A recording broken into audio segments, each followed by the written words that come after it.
সমগ্র দেশের সঙ্গে আমাদের রাজ্যের লোকসভার 2টি আসনের গণনা হবে। গণনা কেন্দ্রে আজকে এসে স্ট্রং রুমের খোঁজ নিলাম এবং যে 2টি হলে টাকারজলা বিধানসভা এবং গোলাঘাটি বিধানসভার গণনা কার্য চলবে সেগুলি আমরা খতিয়ে দেখে প্রয়োজনীয় আমাদের দলের তরফ থেকে বা একজন মনোনীত প্রার্থী হিসাবে প্রার্থীর তরফ থেকে এই সাব ডিভিশনাল যে আধিকারিক ওনার যারা সহযোগী ওনারা ছিলেন ওনাদেরকে আমরা যথাযথ আমাদের দলের তরফ থেকে যে প্রস্তাবগুলি ওগুলি রেখেছি। আশা করছি যে কালকে শান্তিপূর্ণভাবে এখানে গণনা সম্পন্ন হবে। এখানে আমাদের যারা আরক্ষা প্রশাসনের আছেন তাদের সঙ্গেও কথা হয়েছে। আমরা অবাধ নির্বাচন যেমন আশা করেছিলাম সেটা নির্বাচন কমিশন নিরাপত্তাজনিত যে ব্যবস্থা গ্রহণ করার অঙ্গীকার করেছিল সেটা হয়নি।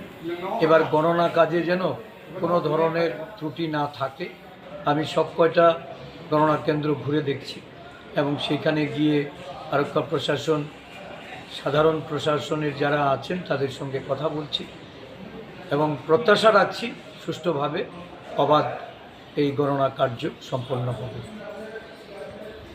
সুষ্ঠু গণনা সম্পন্ন করার বিষয়ে আমি সহযোগিতা চেয়েছি এবং ওনারা আশ্বস্ত করেছেন যে কালকে সমস্ত ধরনের প্রশাসনিক ব্যবস্থা তারা নেবেন এবং গণনা সম্পন্ন করবেন। আমরা আর কাউন্টিং হল 2টি এবং আমি যতটুকু আমি দেখেছি যা যা বিষয় আমার নজরে এসছে আমি আধিকারিককে সেটা বলেছি, ওনারা অ্যাকর্ডিংলি স্টেপ নিচ্ছেন। ধন্যবাদ।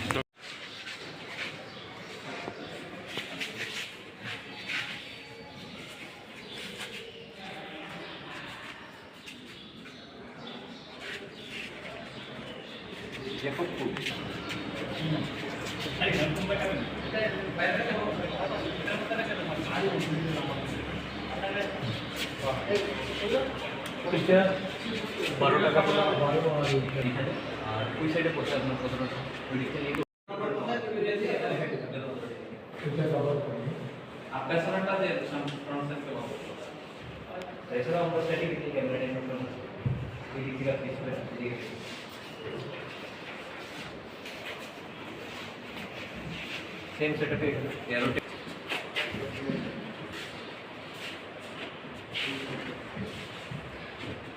देखो हमारे पास